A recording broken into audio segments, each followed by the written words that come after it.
noise as I possibly can. I brought you something.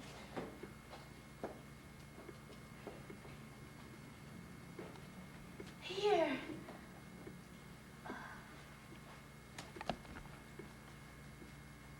What is it? Mail. I asked Mr. Adams, and he looked, and he said it was mail. Isn't he wonderful? Why? I don't know why, dear. He just said he was. We don't need a cat. But he's lovely. Look at his face. I don't want him. He'll only win our hearts and run off and leave us. No, he won't. We've made friends. I carried him all the way home in this basket. I asked Mr. Adams to send the boy over with the groceries. Look at him, like a lion. I don't want him. Oh, but he's lovely, and he makes a lovely sound if you just lean and listen. Don't you put that strange thing next to your face. He's not strange. We like each other. I thought we could even maybe name him Mr. Biggs. Shame on you. Since you like the name so much. No. All right, dear. No need to raise your voice. I'm sure there are any number of other names. But I can't think of one right now. There must be some, don't you know? Look at him. You're like a lion. We could call him Androcles Lion, yes? No. Well, I'll put him in the kitchen. You'll feel better towards him when the day cools off some. And Walls, I don't want him. We'll see. Kitty dear, you're Androcles Lion, and we'll put you in the kitchen just for a little while. And Walls, don't you put that cat in the kitchen. I don't want all these strange animals. Last week the goldfish, today this cat. This isn't a zoo. This is not the Audubon Zoo. Or a menagerie. No, not it. But a ménage. Un pauvre ménage. Mr. Biggs, we never spoke our French for you, did we? All those pretty little French phrases we learned like recitations for company. We should have taken them all out and blown the dust off and saved them all for you. Oh, don't be afraid, Ophelia. It isn't a lion, it's only a cat. She talks to ghosts in the walls and I talk to you. You've left us with no one to talk to but ourselves. Oh, that conversation is hardly worth the effort. You know, I was going to put out a saucer of milk, but all our saucers are upstairs now. Ooh-wee, it's dark in here. After being out in the sun all day, I'm sun-blinded. What are you doing over there, Mary? Oh, nothing. Oh, you feel a little better, dear? My head feels like it's caving in. Take a little aspirin. What good can a pill do against all this noise? It can do the best it can. I think they're almost through down there now. Oh, it's such a lovely pink spring. You ought to get out and see it. Everything's just bright pink. This is the only time of year I mind wearing black. In the spring, that is. That's the bad thing about having such a large family. It's always one after the other. What are you doing over there, Walls? I thought I'd open the blinds a little. Leave them closed. Please, can't we open them just a little? We can let in the sun. We can let it inch in through the blinds and then snap them shut. You'll only let the heat in there, Walls. Bring the smell of the oleanders with it. Are the oleanders in bloom already? Bursting like a burning bush, all up and down the avenue. And over in the Oliver's yard, there's a bed of pansies so... What were you doing on that side of the street? I came home that way. All the oleanders seem to be facing that way this year. I don't know why. Mr. Adams ask about him? Oh, about Mr. Biggs? Yes. No. Oh, yes, he did. Well, I knew he would. What did he say? Oh, he said he'd miss seeing him come in for milk in the afternoons and wondered if he'd moved away. What did you say? I said yes, and we missed him too. Well, I wouldn't have said that. What would you... Alrighty, 7:30 then it is. Okay, sure. Oh, why, thank you. And same to you. Bye-bye.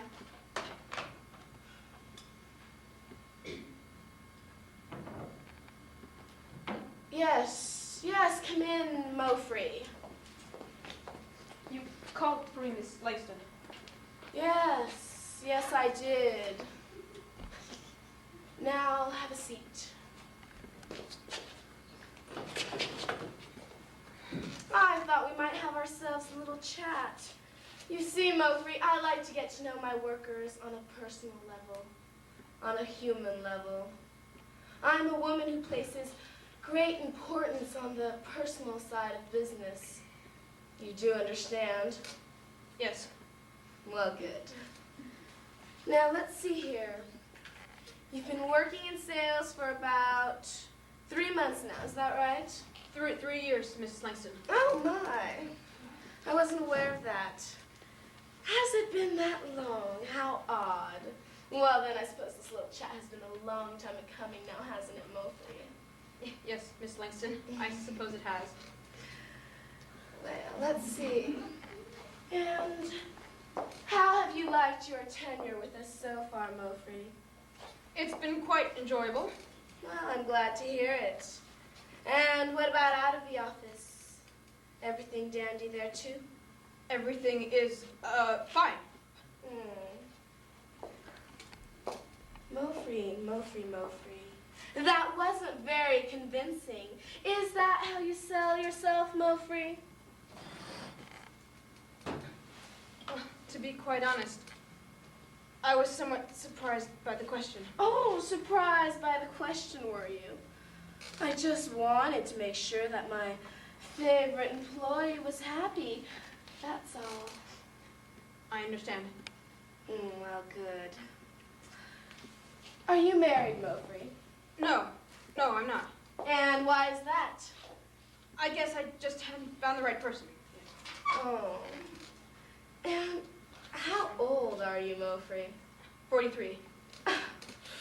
Are you telling me you haven't found the right person in 43 years? By God, Mofree, 43 years, that's more than 4 decades. I understand, but work does keep me very busy.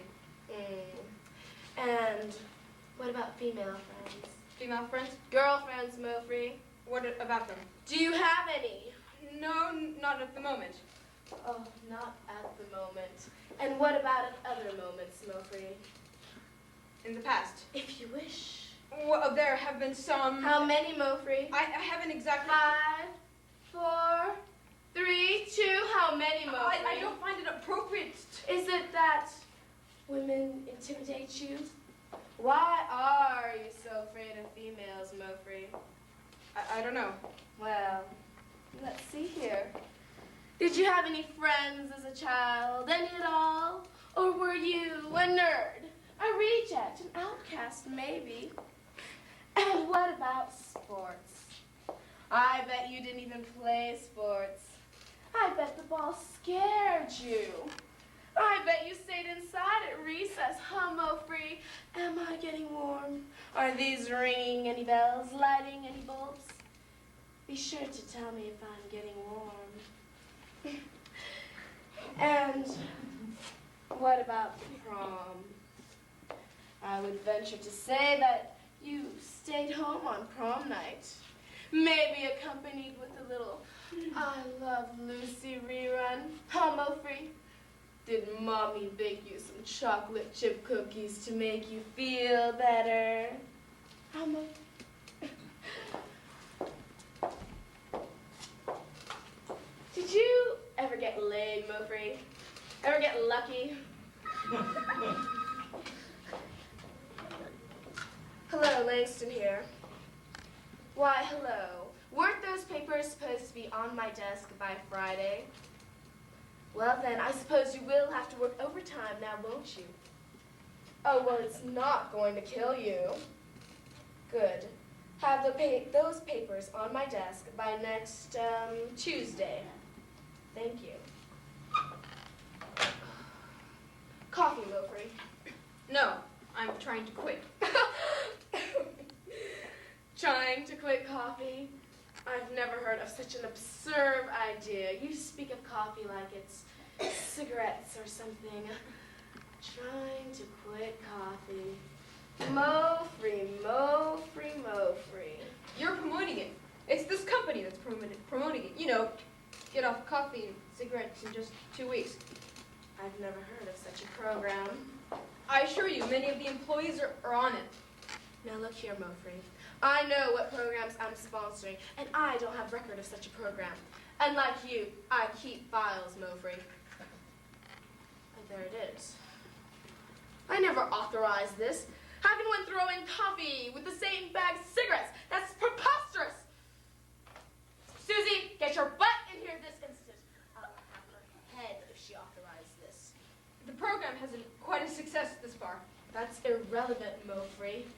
I have to authorize here. Imagine if every petty worker started authorizing right and left. Just imagine it, Mo-free. We'd have utter chaos, and how am I supposed to run my company in utter chaos? Huh, Mo-free? I'm sure she meant well. Mo-free, Mo-free, Mo-free. It's not a question of meaning well. We all mean well. She may have meant well, but let's look at history for a second, shall we? History, Mo-free. I'm sure Hitler meant well in his mind. And what about Charles Manson? Remember him, huh? Miss Jane, with all due respect, that allusion is a little exaggerated, don't you think? Mo-free, I ask you once again to look at history, Mobley. Mo-free. Whatever. What do the names Stalin, Lenin, and Robespierre have in common? Huh, Mo-free? What do you think? I don't know. Well, in their own sick minds, they all meant well. You get it? You gave a sick mind a little bit of power, and all hell is liable to break loose. Jane, Susie is a very nice and responsible lady. Mo-free! Mo-free. Mo-free. Your perspective is a little simplistic. You need to broaden that perspective. I am talking about a principle here. I can't have everyone in this office authorizing. Who knows what kind of sick minds work here? Hell, I didn't hire them. Anyway, one simply cannot take chances. And I will not have a bunch of small-time Napoleons running around my office. Come in! Did you call for me, Miss Langston? Yes, I did. Come here. Did you authorize this ridiculous program? Well, yes, I did. You were on vacation. I thought you wouldn't mind. It looked like a lovely program. You're fired, Susie. Fired? But I only authorized that one program. You authorized without proper authorization. That's what you did. And to tell you the truth, Susie, I'm quite shocked by your incompetent decision-making. This ineptness comes as quite a surprise. I myself never thought you capable of such incompetence. Jane, don't you think that... Shut up, Mobley. Anyway, have your desk cleared by lunch.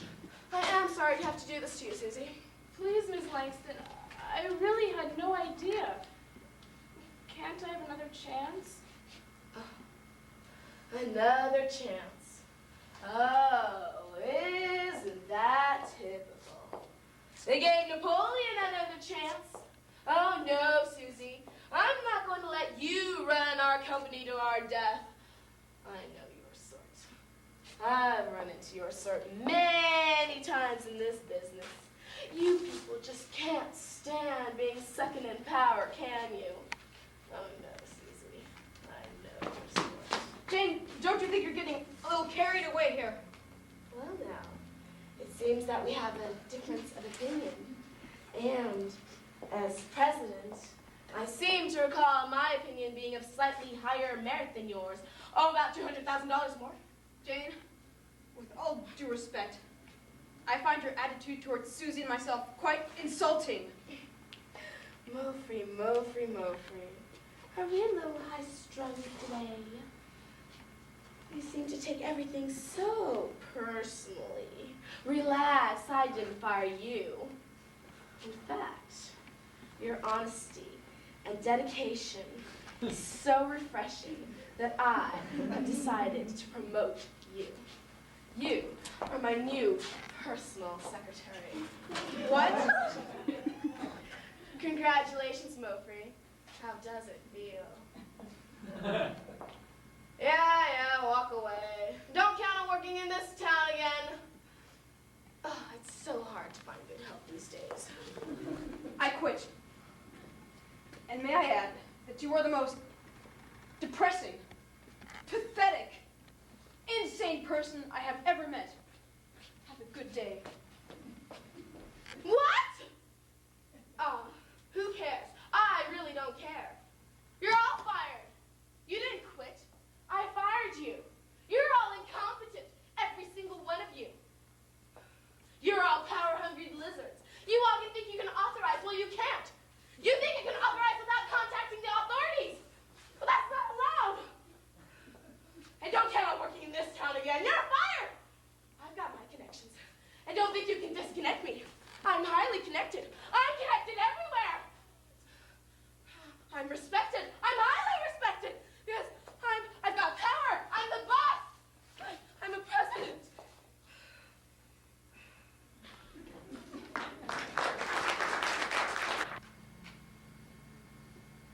I was here once before. Yes, I was. I was but a small child. Yes, I reckon I was but a small child. It hasn't changed very much since I was last here. Although I was much smaller then than I am today, so I reckon everything seemed bigger to me then than it does today. Yes, generally, I remember everything bigger. Everything had quite a larger general presence. So I reckon I sat here on many occasions as a child. My old house is just down the road there. You can't miss it. It's a very big house. I reckon it's always had a rather large general presence itself. The house even frightened some folks. Some folks would take the long way across the other side of Simpleton just to avoid going by my house. Yes, I reckon that house has always had a rather large general presence. The house itself didn't really scare me, though I reckon I also took the long way across my house, on the other side of my house on occasion. Across the other side of Simpleton, that is. Simpleton was a much nicer street generally. Yes, people preferred Simpleton. It wasn't the large presence of the house so much that scared me, as it was what I might encounter once inside the house, since that's where I lived as a child. I reckon that was naturally where I was expected to live. My friends, my childhood friends, they would often ask me how I could bear living in such a scary-looking house. The house with such a large general presence. I reckon I told them it didn't bother me. That, after a while you got used to it, And yes, that was the honest truth. After a while you did get used to it. And I wasn't scared so much by the large presence of the house as much as I was scared by the large presence of the people living with me in my house. There were only 2 of them.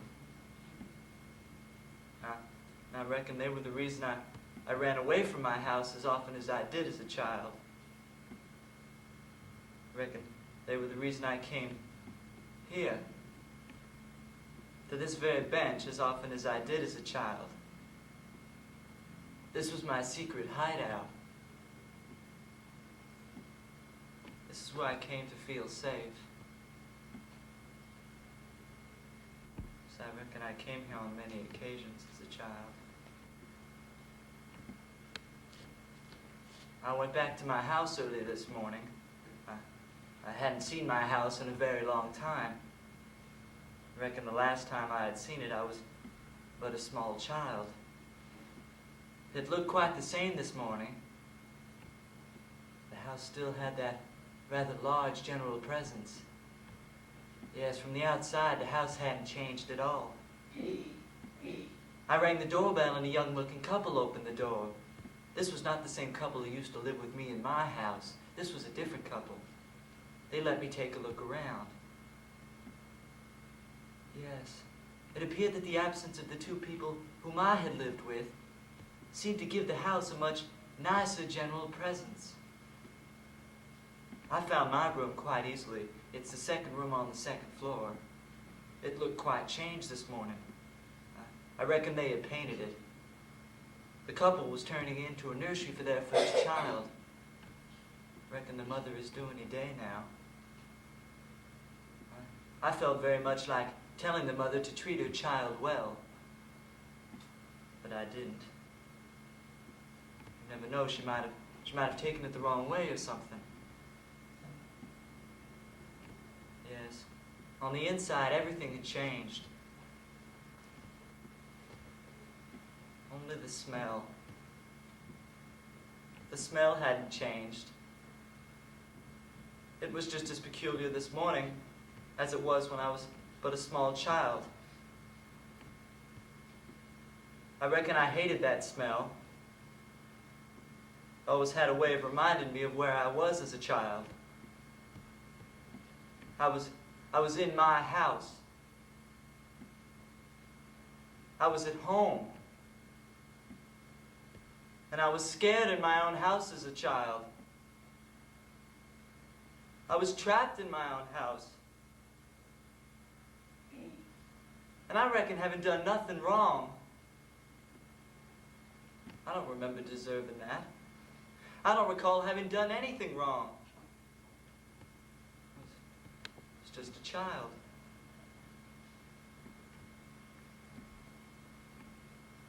They're dead now, the people who lived with me in my house. Both of them have died. I didn't feel it appropriate to be at the funerals. I reckon they wouldn't have come to mine. I don't think I would have wanted them to either. Wouldn't have been right. Are you sure? Oh yes, it was in a park. I don't remember any park.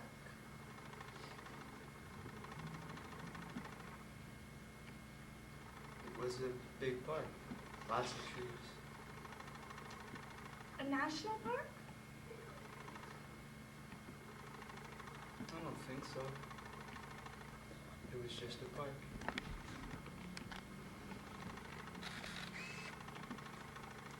And what were we doing in this park? I believe you were feeding the birds. Was I? I suppose it's possible. Yes. You were feeding the birds. Pigeons. Pigeons. Yes, you were quite fond of them. Quite fond of pigeons.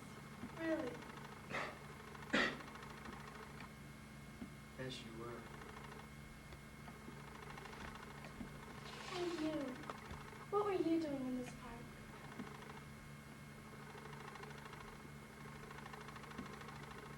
I believe I was watching you.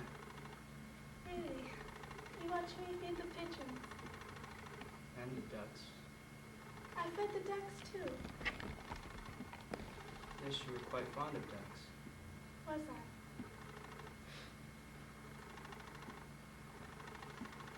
I? And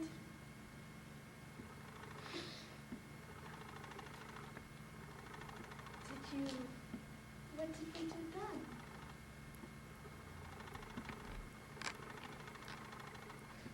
Well, I believe I was watching you. Did I see you watching me? I think you did, but you were very shy. That's true. I was very shy. But you were very pretty. And that made up for it? You were very pretty. Did you ever try to talk to me? Try to start a little conversation? No, not at first. But you did eventually, right? Yes. And what did you say? I told you you were very pretty. What did I say?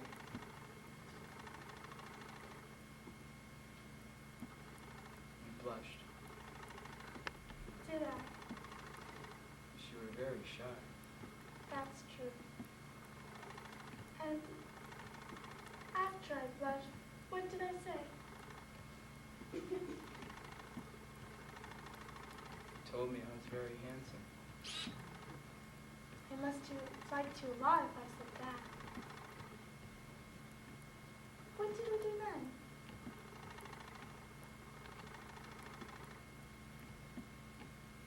We had a picnic together. In the park. Yes, it was on the grass. A picnic on the grass. How romantic. Was it romantic? It was very romantic. Oh, what did we eat? Did we have wine? We had a perfect lunch. What did we talk about? What did you say to me while we ate?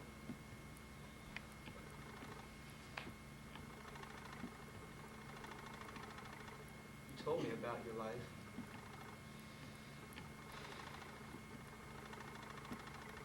What did I tell you about my life?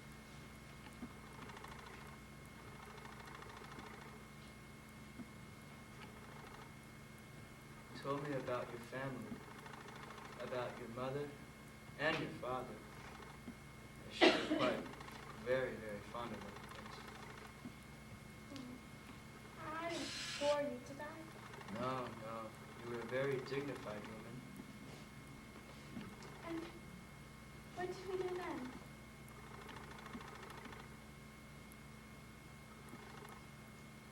I believe you sang me a song. Oh, the picnic must have been so romantic. Did we kiss? Yes. We kissed after dessert. What did we have for dessert?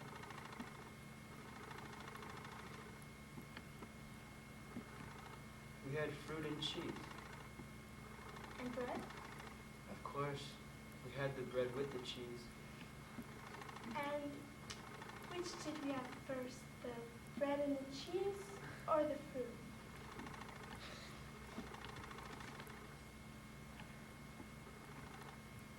I believe we had the cheese first. And the fruit last. Yes. And you kissed me after the fruit? Yes, I kissed you. How did you do it? Did you just kiss me all of a sudden? No. I asked you if I could. You were a very dignified woman, and I felt I should ask. And what did I say?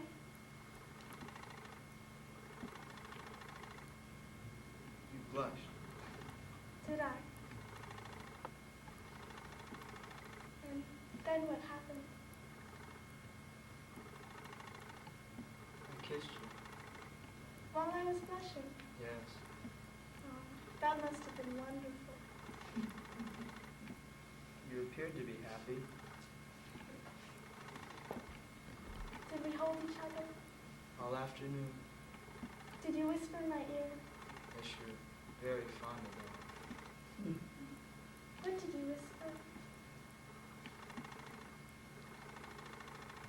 told you how beautiful you were. Let's go, folks. The park's closing.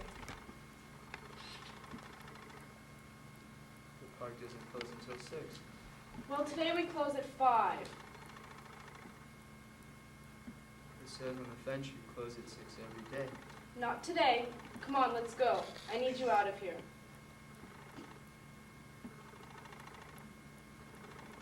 We have every right to stay in this park. Listen, there are plenty of other parks that are open later.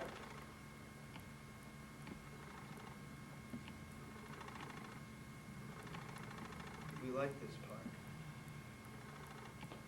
All right, come on, let's go. The park is closed.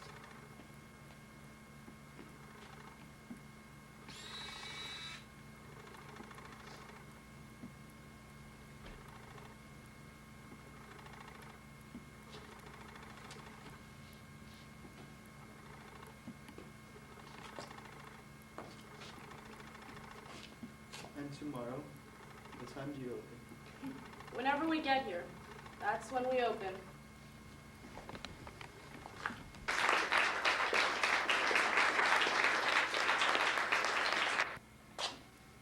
Tiens, il y a un enfant mort sur le trottoir. Comment? Je disais, il y a un enfant mort sur le trottoir. Quelle indécence! Mais êtes-vous bien sûr qu'ils sont vraiment morts? Croyez-moi, il y a une immobilité qui ne trompe pas. Exactement comme mon mari, comme les autres. Avec les jeunes, il faut se méfier. Ils sont bien capables de n'importe quoi pour se rendre intéressants. Par exemple, faire le mort sur le trottoir pour accommoder deux dames honorables qui s'abandonneraient au doux rayon d'un soleil d'automne. Je vous assure qu'il est bien mort. Comment pouvez-vous en être si sûr? Les enfants d'aujourd'hui mettent plus d'un tour dans leur sac. Avant, on ne se serait pas permis de plaisanteries de ce genre. Observatrice? Il faut être observatrice. J'ai toujours été observatrice. Et alors? Et alors? Pas bien cher. J'observe qu'il a les yeux grands ouverts. Ce n'est pas une preuve. Les gens vivants ont aussi les yeux grands ouverts. On n'en conclut pas pour cela qu'ils sont morts. Mais regardez les siens. Ils ne clignent pas. Un malade. On rencontre tellement d'anormaux. Près de chez moi, il y a une petite fille qui n'a qu'un bras. Un bras! Comme je vous le dis, si on peut naître avec un seul bras, on peut très bien naître aussi sans paupières. Ou bien se les faire arracher en jouant. Ils ont des jeux tellement violents aujourd'hui. Et les mouches? Quoi, les mouches? Expliquez-vous la présence des mouches sur les yeux sans qu'ils ne fassent un geste, un mouvement? Non, non, il est bien mort. Les mouches, vraiment? Vous ne voyez pas? Mais si, très bien. Vous savez, parfois, avec l'âge, on a la vue qui baisse. Avec mes lunettes, j'ai mes yeux de 20 ans.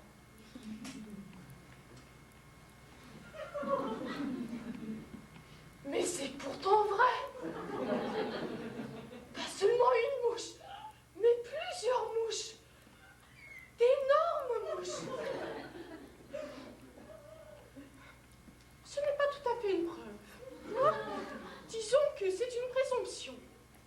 Il peut très bien jouer la comédie. Les jeunes d'aujourd'hui mettent une très grande volonté dans l'accomplissement du mal. Voulez-vous un petit gâteau? Merci. Une présomption, si vous voulez, mais une forte présomption. Et la preuve, la voici. Vous êtes une indulgence. Comment ça, d'une indulgence? Vous cherchez par tous les moyens de l'excuser. Moi?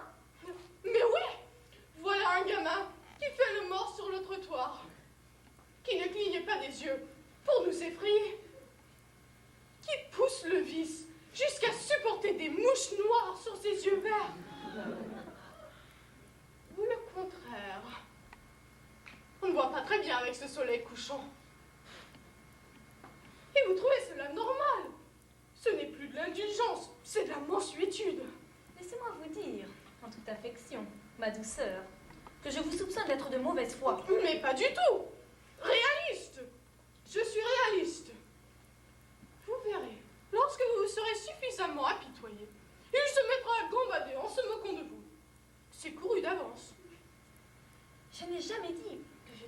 cela normal, mais scandaleux. Et puis dites-moi, trouvez-vous ça normal, cet énorme caillot de sang à l'oreille gauche? Énorme et dégoûtant. Vous m'intriguez. Voyons voir. N'est-ce pas une preuve? Vous allez finir par me convaincre. Mais attendez. Nous allons en avoir le cœur net. Je vais lui jeter des petits cailloux. Il ne bronchera pas.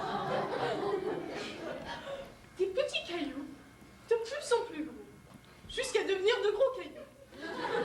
Et il faudra bien qu'il réagisse. Sauf s'il est vraiment mort. Dans ce cas, je vous rendrai grâce. Toc. Toc. Non, ils sont trop petits. Celui-là, On nous la force de le lancer. pensez-vous. Et voilà, Vous avez fait s'envoler les mouches en la tapant dans l'œil. j'y suis arrivée. Êtes-vous convaincu? Les yeux, les mouches, le caillou, les cailloux. Il est bien mort. Il est bien mort. Mais ce n'est pas une excuse. Je n'ai jamais dit que c'était une excuse. Qu'est-ce que je trouve scandaleux, voyez-vous? C'est qu'on le laisse traîner là. Vraiment. Nous vivons un drôle de monde. À qui le dites-vous? On veut se promener par un bel après-midi, planer, deviser, admirer ce que la nature a de beau, de poétique. Le ciel bleu, les fleurs jaunes, le soleil rouge, l'herbe verte. Et que vous flottons! Un enfant mort sur le trottoir! Vous ne me direz pas que le monde tourne à l'envers. Il faut toujours qu'ils viennent nous jeter à la figure leur violence. Et Dieu sait pourtant si j'en ai vu. Si les années ont été remplies des drames, des tragédies. Eh bien là, je trouve que l'on dépasse un peu trop les bornes. Mais que font les éboueurs? La grève. Sûrement la grève. Est-ce qu'avant les éboueurs faisaient la grève? Non. Les rues étaient propres. Ils sont capables de le laisser ainsi plusieurs jours. Pourrir. Mais qui s'occupe de notre avis? De ce que nous disons, nous, les vieux? Bof. Les anciens. Personne ne nous écoute. Tiens, je les entends. Mais oui, madame, il y a un enfant mort sur le trottoir. Et après, vous n'allez pas en faire une maladie. Une maladie. Insolent. Quand on leur parle, ils tournent la tête. Et puis, dites-moi, qu'est-ce qu'ils ont à en parler tout le temps de la mort? Ils n'en ont plus peur. C'est pour ça que le monde va de travers. Parce qu'on n'a plus peur de la mort. Si vous voulez mon avis, ils verront un jour qu'ils n'auront plus du tout envie d'en parler. Qu'ils verront. Sale gosse! Faire ça sur le trottoir! Quelle impudeur! Ils verront. Avant, on parlait beaucoup moins de la mort. Et on s'en portait mieux. N'importe où maintenant! On meurt n'importe où! C'est à croire qu'ils en sont fiers! Moi, je trouve cela franchement ignoble. Écœurant et répugnant. Ça devrait- Et je pèse mes mots. Mais ça devrait être interdit! Oui, il y en a des choses qui devraient être interdites. Avant, on se cachait. On ne mourait pas n'importe où, devant des gens. On s'enfermait. On cherchait son trou. Et là, sans déranger personne, sans témoin, sans tomber dans l'exhibitionnisme, on rendait tranquillement son âme à Dieu. C'était une affaire personnelle. Nous avons bien à apprendre des animaux. Ah oui. Bien des bêtes valent mieux que des hommes. Et bien des hommes ne mériteraient pas le beau nom de bête. Sur le trottoir. Dans la rue. Pourquoi pas place de la Concorde ou Champs-Élysées? Une avenue si distinguée. Il doit bien y en avoir. On ne nous dit pas tout. Dans le métro même. Maintenant, il y a des gens qui meurent même à la télévision. C'est pourtant vrai. Là, sur l'écran. Devant des millions de gens. Comme vous ou moi. Quick. Ils s'imaginent j'imagine que ça nous intéresse. Regardez le Vietnam, par centaines sur l'écran. Les Biafrans, les Mongols, Indiens, les Noirs, les Jaunes, les enfants avec leur gros ventre. Est-ce que c'est vrai tout cela? Vous ne me direz pas. Étaler ainsi sa misère. Ces peuples sont sans pudeur. Ils ne connaissent pas les usages. Quand on a de la misère, on la cache. Et on n'essaie pas d'en faire profiter les autres. Et après on dit que les vieux sont dépassés. Mais vous êtes là, vous dînez, vous êtes mijotés. Un bon petit plat comme on n'en fait plus. Maintenant, c'est vitamines, conserves et compagnie. Et paf, plein les yeux. Des cadavres ou des vivants tellement maigres qu'on ne sait même plus. Est-ce que ce sont des choses, dites-moi, à montrer à l'heure du dîner? Ce n'est pas en essayant de nous couper l'appétit qu'ils en auront plus. Et avant l'heure du coucher, ils remettent ça. Comment voulez-vous après? Pour qu'on ne fasse pas de cauchemars, qu'on dorme tranquille. Et maintenant, voilà, sur le trottoir, dans la rue. Ils ne savent vraiment plus quoi faire pour s'occuper. D'abord, de notre temps, on ne mourait pas jeune. C'était les vieux qui mouraient. Et c'était bien comme ça. Personne ne s'en plaignait. Maintenant, tout le monde meurt. N'importe quand. Non, excusez-moi. Il faut que je tourne la tête. Ce gamin est insupportable. Tout à l'heure, vous ne vouliez pas me croire. Comment cela? Vous ne vouliez pas croire qu'il était mort. Avec l'âge, on apprend la prudence. Mais aussi l'expérience. Il y a des signes qui ne trompent pas. Je voulais d'abord m'assurer qu'il ne s'agissait pas d'un stratagème. Moi, je le vis du premier coup. Naturellement, parce que vous êtes assise comme ça, dans ce sens. Vous l'aviez dans l'axe. Moi, je l'avais dans le dos. C'est normal que je ne l'ai vu qu'après. Vous vous êtes retourné. Quand on se retourne, on voit moins bien. Et puis, il faut dire qu'il ne faisait pas grand-chose pour attirer l'attention. Dans son état,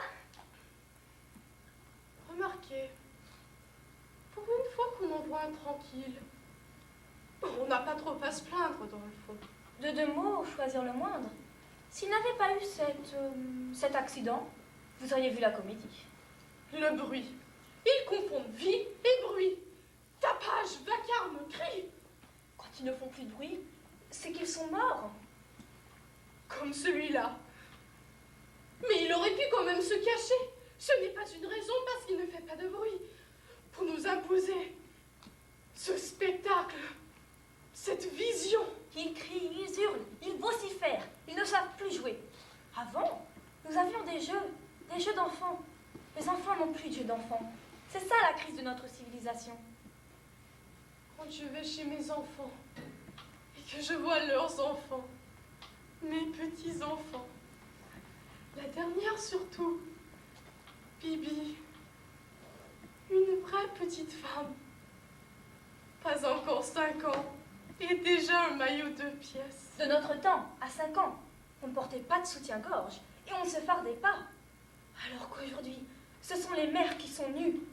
Quand elle trotte avec ses petites couettes, elle trotte. C'est bruyant, bruyant. Quand j'en fais la remarque à mes enfants, savez-vous ce qu'ils me disent? Oh, elle trottine. Il faut bien qu'ils se dépensent. Voilà comment on crée des voyous, des révoltés. Alors laissons faire ce qu'ils veulent.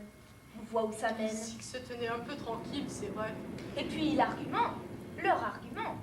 Ils n'ont pas d'endroit pour jouer. Alors ils envahissent les rues, les avenues, les boulevards, les parcs, les parkings, les caves, les cafés. Ils envahissent tout. Moi je dis, quand on n'a pas d'endroit pour jouer, eh bien on ne joue pas. On ne parlait pas tant des enfants de notre temps. Et les enfants n'en étaient pas moins heureux. On parlait de beaucoup moins de choses. Et le monde allait plus droit. Maintenant, on parle de tout. On montre tout. Il faut qu'ils viennent s'étaler, se vautrer, nous cracher leur jeunesse au visage. Comme si ça durait tout le temps, la jeunesse. Nous la cracher, leur gaieté, insouciante. Ils ont l'avenir. Qu'ils pensent. Ils chantent, ils dansent, ils manifestent. L'avenir. Et puis crac, comme un gros malpropre, on laisse traîner son corps sur le trottoir. Sans vie. C'est bien fait. À vouloir toujours pousser les vieux dans la tombe, ils ratent leur coup. Et ce sont eux qui tombent dedans. Il n'a pas dû en revenir quand elle s'est présentée. Il ne reviendra pas. On n'en revient jamais. Il y a pourtant une justice. Dieu existe. Mais qu'il se cache! Qu'il se cache au moins! À quoi ça sert de se montrer? Dites-vous bien, ma chère. Dites-vous bien que si c'était vous ou moi qui gisions là, sur le trottoir, Quelle horreur! une supposition, une simple supposition. Jamais, jamais je n'aurais fait une chose pareille. Acceptez de supposer, je vous prie. C'est une supposition tout à fait gratuite. Eh bien, si c'était vous ou moi qui gisions là, écoutez leur rire, écoutez leur moquerie, leur raillerie, une vieille qu'on va jeter dans le trou, une vieille qu'on va jeter dans le trou. Vous ne croyez pas? Vous en doutiez? Vous avez raison. Il rirait. Oui, il rirait. Eh bien, nous aussi, nous rions. Rions! Oui, rions. Nous aussi rions. Il n'y a pas de raison pour qu'on ne rie pas. La mort les amuse. Tu as l'air malin avec les mouches, si mon Dieu. Ah, tu as l'air malin. Ridicule et obscène. Voilà ce que tu es. Mais riez donc, toi, mon ami, riez donc. Je m'esclave. Plus fort, plus fort. Je n'en peux plus. J'ai tout. Qu'il entende nos rires là-haut. Mais ça doit lui faire mal. Et puis, il faudrait que nous dansions. La ronde, la valse. Oui, nous allons danser. Le petit enfant mort qui exhibe son corps sur le trottoir nous fait rire aux éclats. Nous fait rire aux éclats. Dansons, dansons. Oh non, non. Et pourquoi? Vous allez dire qu'il ne le mérite pas? Que ce ne serait pas une bonne leçon? Si, mais si on nous voyait. Et alors, ce sera à leur tour d'être glacés jusqu'à l'os. Non, non, je vous assure, je n'ai jamais aimé me donner en spectacle. Et si nous rencontrions quelqu'un de notre connaissance? Vous êtes triste, ma chère. Mais triste. Et puis, on donnerait l'impression, je ne sais pas, de trop nous occuper de lui. Comment ça? Le mépris, c'est bien plus fort le mépris. Quand j'étais jeune fille, je me souviens une fois, je ne l'ai jamais oublié. Le mépris. Mais oui, vous avez raison. Plus que le mépris. L'indifférence. Par le mépris encore, on existe. On peut répondre au mépris. Tandis qu'à l'indifférence, silence, froid, rien. Rien à dire, rien à faire. Le regard passe, se perd au-delà de votre front. C'est épatant. Merci, merci, je n'y avais pas pensé. On ne le voit pas. C'est ça, on ne le voit pas. Continuez. Et même si on le voit, ce n'est rien. Une pierre du jardin. Il n'existe pas. Tu entends, petit con, tu n'existes pas. Écoutez, si quelqu'un venait là et nous disait, vous avez vu, il y a un enfant mort sur le trottoir, on dirait... On ne le voit pas. Non, on répondrait, ah oui, c'est vrai. Eh bien, ce n'est pas cela qui va nous empêcher de déguster la douceur de vivre. Comment trouvez-vous ce soleil, ce petit vent? Voilà ce qu'on répondrait. On ne l'avait pas remarqué. S'il fallait qu'on s'intéresse à tous les enfants morts rencontrés le long chemin de notre vie, comment voulez-vous qu'on goûte à notre propre vie? Vous pouvez l'emporter ou le laisser, ça ne nous dérange pas du tout. Ça s'est envoyé. Nous ne regardons que les jolies choses de l'existence. Et pourtant, on peut dire qu'il a tout fait pour se faire remarquer. Mourir sur le trottoir. Mais nous avons tellement vu. Tellement vu. Il a raté son coup.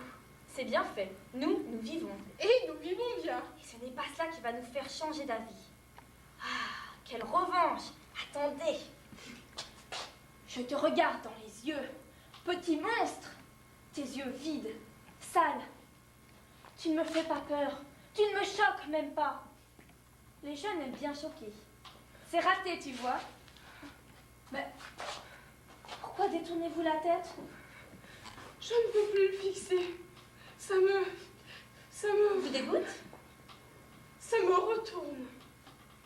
Avouez que même si on ne veut pas le regarder, s'y attarder, il est là, là comme un reproche. Reproche? Quel reproche? Je ne sais pas. C'est une présence. Va-t'en! Allez, va-t'en! Ça suffit comme ça! Vous ne devriez pas le regarder. Il va gagner. Je vous assure qu'il va gagner. Vous devriez maîtriser vos nerfs. Il ne faut pas le regarder. Il ne faut pas parler de lui. On parle toujours de trop de choses, de trop de gens, de trop de problèmes. Si on ne parlait pas de problèmes, il n'y aurait plus de problèmes. Si on ne parlait pas tout le temps des malheurs, il n'y aurait plus de malheurs, plus de misère. C'est parce qu'on en parle que tout cela existe. C'est des bonnes choses qu'il faut en parler, pas des mauvaises. C'est les belles choses qu'il faut regarder, pas les laides. Alors pourquoi votre regard revient-il toujours par là? Prêtez-moi votre châle. Oui, prêtez-le. Je vous le rendrai quand on partira. Je vais avoir froid. Avec ce soleil juste sur nous, Et le vent? on se serrera l'une contre l'autre. Prêtez-moi votre châle. Tenez, mais ne le salissez pas. Si.